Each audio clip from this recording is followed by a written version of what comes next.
What is going on, ladies and gentlemen? Welcome back into Byerly Studios for another awesome video. Now this is technically a continuation video of the previous video where we had sculpted all of these little DOS air dry body parts or appendages.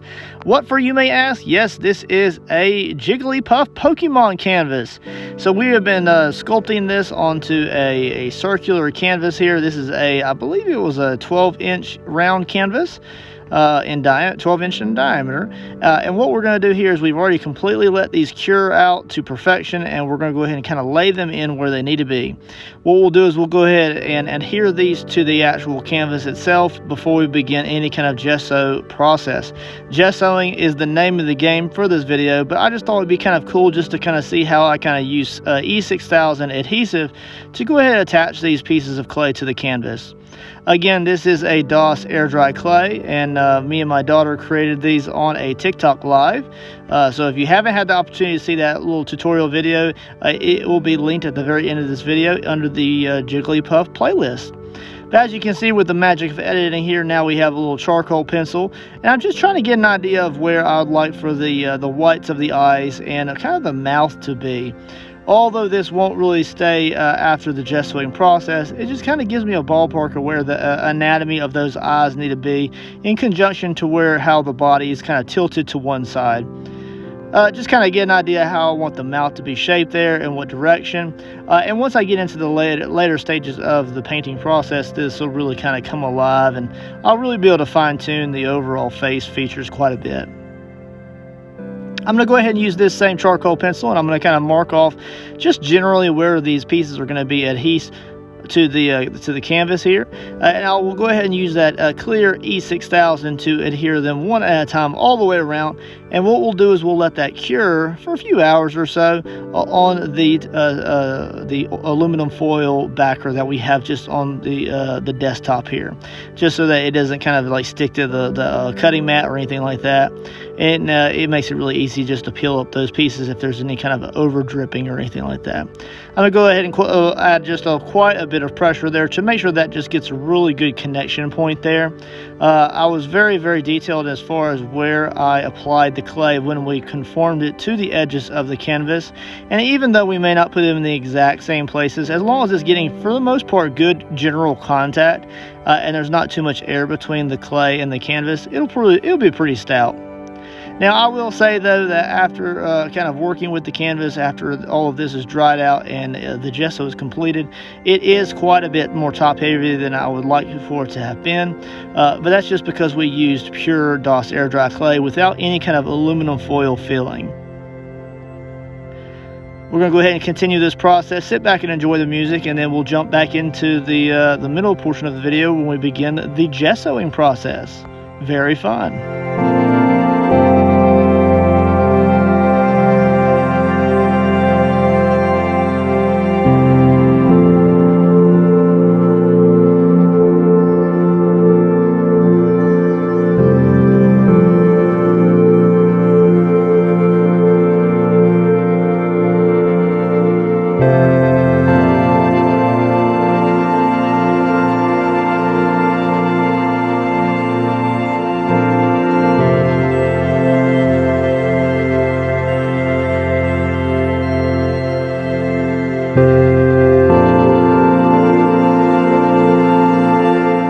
Alright, so here we are. Now, I think this thing looks absolutely phenomenal.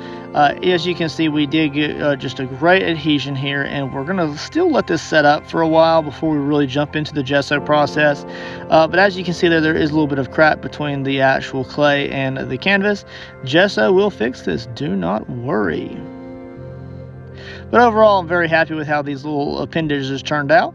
I've really been wanting to experiment with a lot more clay on canvas techniques and processes. So I look forward to introducing more of these little 3D canvases in the near future. So now what we're going to do is we're going to go ahead and get it propped up on a actual pie topper here. It's one of the ones you can buy at the store, and it's just that clear topper that goes on top of the pie. We're using Liquitex gesso here, and we're going to go ahead and apply quite a bit. I actually do apply more than I probably need, in all honesty, and I'm just going to spread this time with just a medium-sized flat brush there.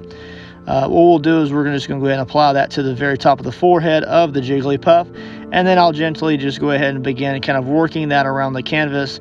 Wherever I feel like I need coverage, I'm going to push that, because when I get to the painting process, I really want the eyes or the clay and the canvas to have the same general texture in a way.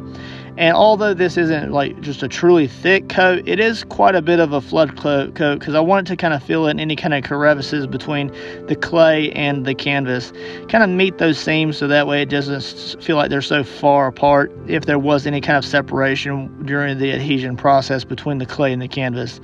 I hope that makes sense, guys. I hope you all will follow my line of thought there. But what I'm going to do is I'm just going to slowly work this around. I'm going to try to keep out as many brush strokes as I can, while also keeping some of that hair texture around the kind of swirl at the top of the forehead.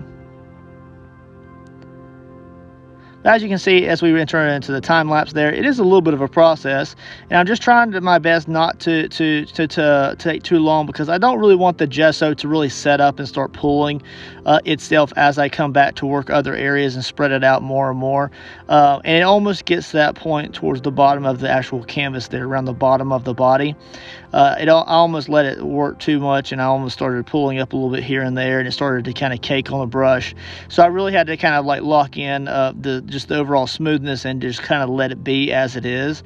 And I have not gessoed the back of the canvas up to this point, but I did gesso the sides where we're going to be mainly painting the actual item here. And I probably will continue the pink body paint that we use for the majority of the Jigglypuff onto the back of the canvas, just to kind of finalize everything, lock it into position and color. And I really just think that when I continue the paint, not just around the sides but also onto the back, it really kind of brings it to life, and it ups the overall quality of the item quite a bit. As I said there, I'm starting to get some little cakes of some maybe clay powder or the gesso is trying to set up on my brush there, and it's starting to pull quite a bit there. Right now I'm just using just a very light touch here, just to try to get out some of the brush strokes, so I don't really kind of leave any texture behind.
All right, so this is what it looks like so far. I'm really happy with how it turned out overall. You can really see that the Airdry Clay there really does pop under the gesso.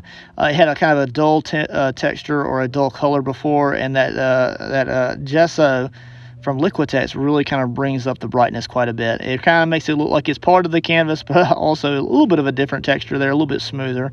But I'm really happy with how it turned out, and I'm looking forward to the painting process. Now in the next video, my daughter will be kicking off that video, painting this completely in a pink rose color. So make sure you stay tuned for that, and I'll be taking it from there with detail work in acrylics. Later, guys.